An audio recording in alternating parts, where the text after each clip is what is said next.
नमस्ते सभी को। जीडीएम स्कूल के यूट्यूब चैनल पर आपका हार्दिक स्वागत है, अभिनंदन।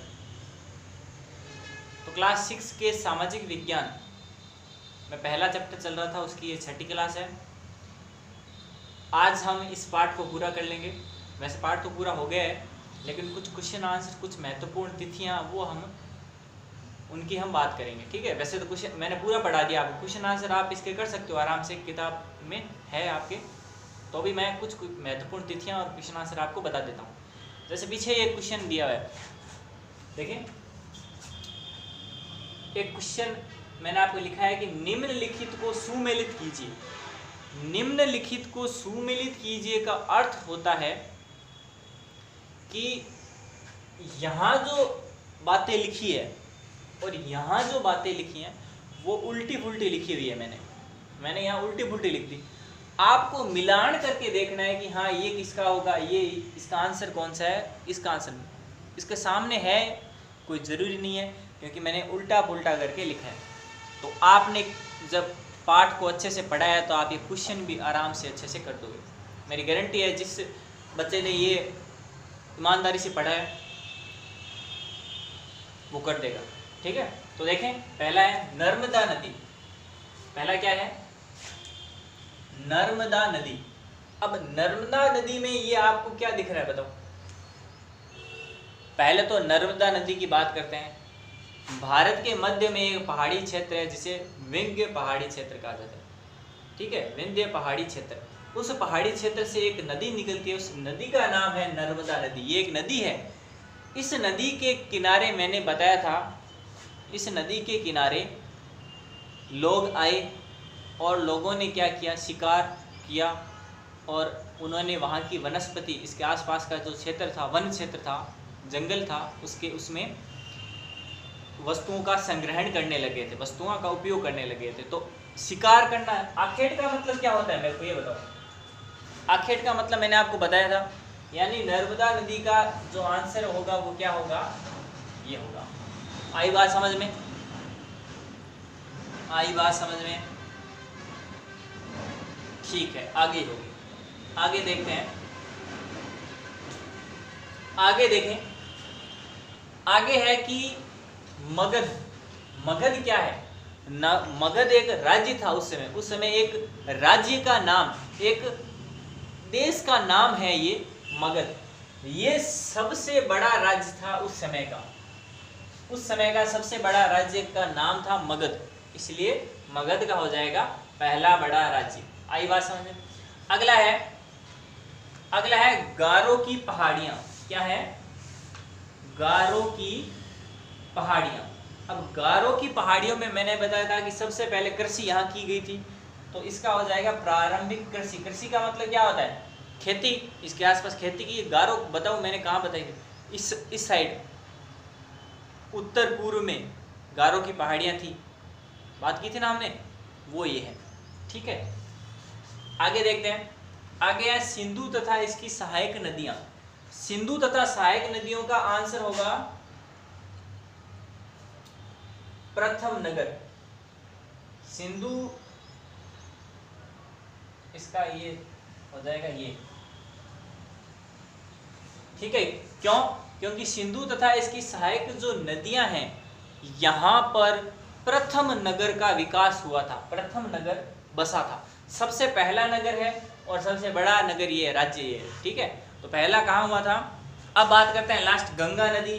तो गंगा नदी में मैंने आपको बताया था कि गंगा नदी के किनारे लगभग 2500 ईसा वर्ष पहले क्या हुआ था, नगरों का विकास हुआ था, यहाँ लोग आने लगे थे। ठीक है, ईसा पूर्व के नगर है गंगा नदी के किनारे। ठीक है, आई बात समझ में?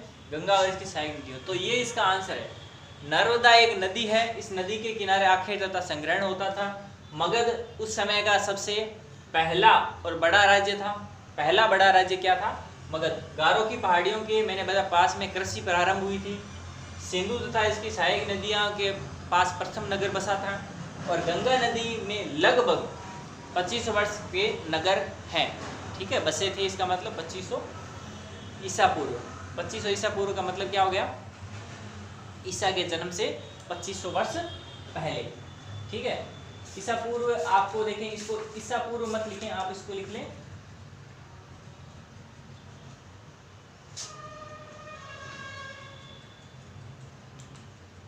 लगभग 2500 वर्ष हो गए हैं अभी टाइम, तो इसमें लिखें लगभग 2500 वर्ष पूर्व, ईसा पूर्व नहीं, वर्ष पूर्व, ठीक है, क्योंकि उस समय को कितना टाइम हो गया, 2500 वर्ष पहले के यहाँ नगर बसे गए।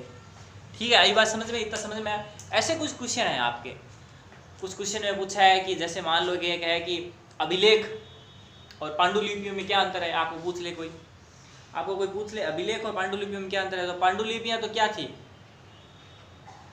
हमने पढ़ा था, जो पादप थे, पेड़ पौधों थे, उनकी खाल पर, और अभिलेख क्या थे, अभिलेख एक कठोर सतह होती थी, जैसे कोई पत्थर हो गया, कोई धातु हो गई, मैंने लिखाया था आपको, पांडुलिपियों का परिभाषा भी लिखाई थी, अभिलेख भी, अब आपसे पूछे तो बता देना, ठीक है, इतना हो गया। अब कुछ महत्वपूर्ण तिथियां हैं वो आप याद रखें, कुछ महत्वपूर्ण तिथियां, ये मिटा दो, ठीक है।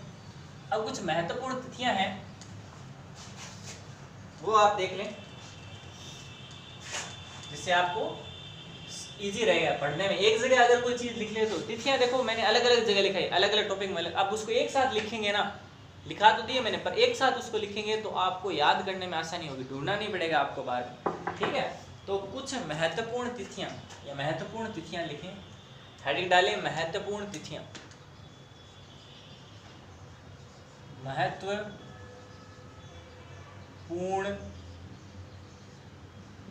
तिथियां, महत्वपूर्ण तिथियां, ठीक है। तो महत्वपूर्ण तिथियां कौन कौन सी, सबसे पहले देखें कृषि का आरंभ कब हुआ था, पहली बात, कृषि का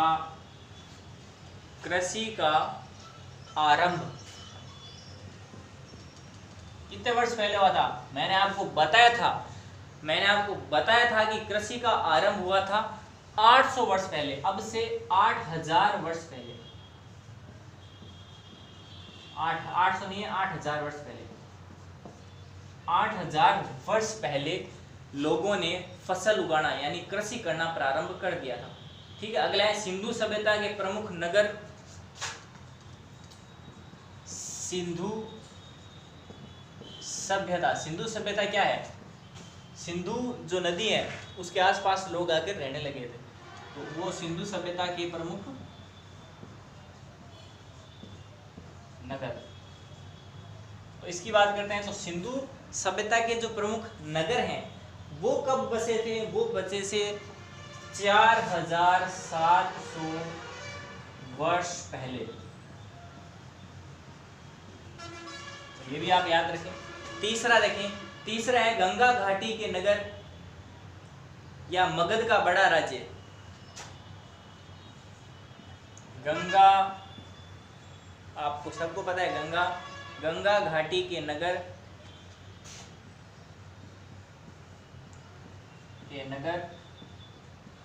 कौमा, एक और बात सेम ही है कि मगध का बड़ा राज्य सेम है, एक मगध का बड़ा राज्य, दोनों की तिथियां सेम है इसलिए साथ में लिख रहा हूं, मगध का बड़ा राज्य। तो ये दोनों बात एक ही समय की है, तो मैं साथ में लिख रहा हूं इसको, गंगा घाटी के नगर कब बसे और मगध का बड़ा राज्य कब आया, तो लगभग 2500 वर्ष पहले, अब से 2500 वर्ष पहले। और लास्ट है जो वर्तमान में है, वर्तमान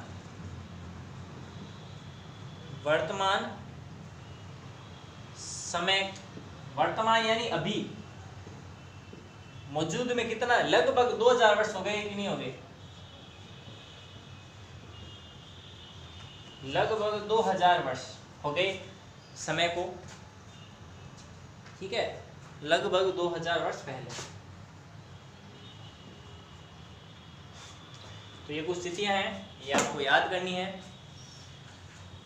इस तरह आपका जो ये चैप्टर है पहला, क्या, कब, कहाँ और कैसे, 6th क्लास का सामाजिक विज्ञान का वो चैप्टर पूरा हो गया है। तो इस चैप्टर को अच्छे से आप पढ़ें, अच्छे से याद करें। तब तक के लिए धन्यवाद।